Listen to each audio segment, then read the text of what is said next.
Hello everybody, hope you're all doing well. I'm doing this presentation virtually because I'm obviously not in class, so let's get to it. So I chose to do a New York Times article titled "Within Days, Russia's War on Ukraine Squeezes the Global Economy." And there's obviously going to be some very relevant topics due to just the title of this article. So first off, it's important to note that the price of oil, natural gas, and other energy staples spiked on Monday due to the war. These are Russia's main exports. And at the same time, they have a supply chain issue due to a lack of laborers because they're off fighting for their country. So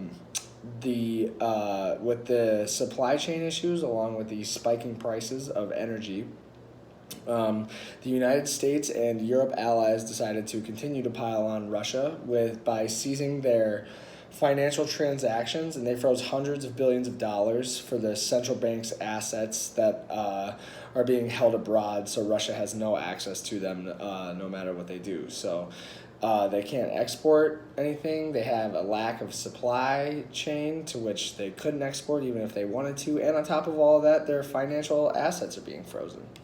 So the current problems in Russia, to top the new problems that they just had because of the war, they are a minor player in the global economy. Russia has a relatively minor part. They are 1.7% of the world's total output, but the 1.7% that they do output is an extremely important resource because it's oil or in energy. So obviously, countries in Europe depend on Russia for this energy, and so it's very necessary for them to be able to export it. Because of the small part of Russia, because of the small part of the economy that Russia has already, it's essential that they continue to hold whatever they have. And then there was newly put down sanctions on Russia to obviously try to freeze them out of their assets. And these were designed to be able to get the essential energy that Russia has to the European countries so they can heat their homes, power factories, and fill their gas tanks. And these sanctions that were put down on Russia, they kind of helped.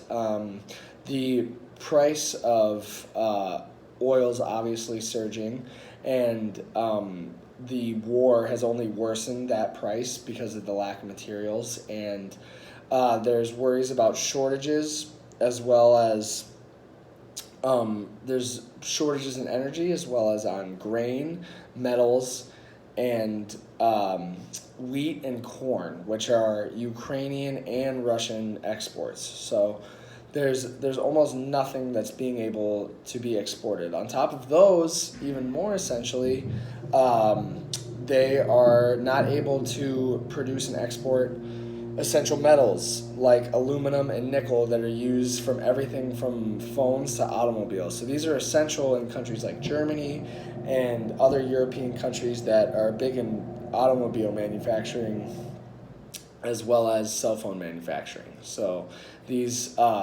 sanctions are designed to, just really freeze them out. And you can tell that this is not only their own issue, but it's a global issue because of the prices that are going to rise and the inflation that I'll talk about later. So they also are going to have to deal with extremely high transportation costs, which we talked about, I think, a couple weeks ago, in which they, according to Glenn Kepke, the general manager and network collaboration at Four Kites, one of the largest transporting companies in the world, he says that they are going to see a rate that is 3 times what it normally would be on the ocean, and it's expected to be even more than that in the air. So right now it costs about $10,000 a container to ship over the ocean. But it's going to cost $30,000 a container because Russia closed its airspace as well as its waterways to 36 countries, which means shipping planes will have to divert to roundabout routes, leading them to spend more on fuel and encouraging them to reduce the size of loads because of the price of fuel, which is already rising from inflation because of the sanctions that are put on them. Now, not only is Russia in trouble with this inflation, but the United States also is experiencing inflation as well. So there is a 7.5% inflation rate right now, which is the highest that it's been since the Cold War, interestingly enough. And they think that it's obvious that if they raise the interest rates, that it will tank the markets. So everybody loses if the markets tank. And therefore, it's tough to raise interest rates in the United States. Also, Russia is doubling a key interest rate to 20% to increase the ruble's appeal. So as we talked about in class, it's all about purchasing power and the appeal of your currency relative to a regular dollar in order to keep yourself alive economically. So because the ruble rate was raised by this interest rate, Russia is looking to be able to recover, and Eastern European companies might lose access to money in that country. So thousands of people are forced to flee to Poland, Moldova, and Romania, which, as we've talked about, there's been economic growth from our last article that we read about for the reading reactions due to immigration, and that can actually, because of the work that can be brought over. But on top of that, that's going to continue to hurt the Ukraine's economy with so many people leaving and the ruble continuing to rise. So it's a really terrible situation. But interestingly enough, there's going to be some countries that actually end up gaining from this tragedy. So Iran, for example, is going to be one of the countries that is going to be gaining a lot because they were under a lot of sanctions for their gas prices, but because their resources are going to be essential, it'll ease up on their sanctions, so they'll be able to sell, or they'll be able to export more oil for a lower price, and there'll be more countries are going to be more accepting of Iran because they need it. I mean, the Eastern European countries, they're going to need that energy to be able to keep their houses warm. And gasoline prices are also up $1 from where they were a year ago, which we've discussed in class is good for producers because they'll be able to make more money, obviously, just because of the way that the market is. So how does this article relate to class?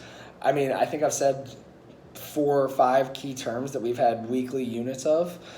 Things such as inflation causing issues in purchasing power, as well as power in the economy, in the global economy itself. Transportation costs skyrocketing and really causing an issue for exportation.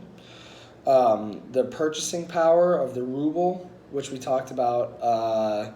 We compared a bunch of different companies or countries to one another, and how if the impact that a ruble can make in terms of production and what it means in the global market.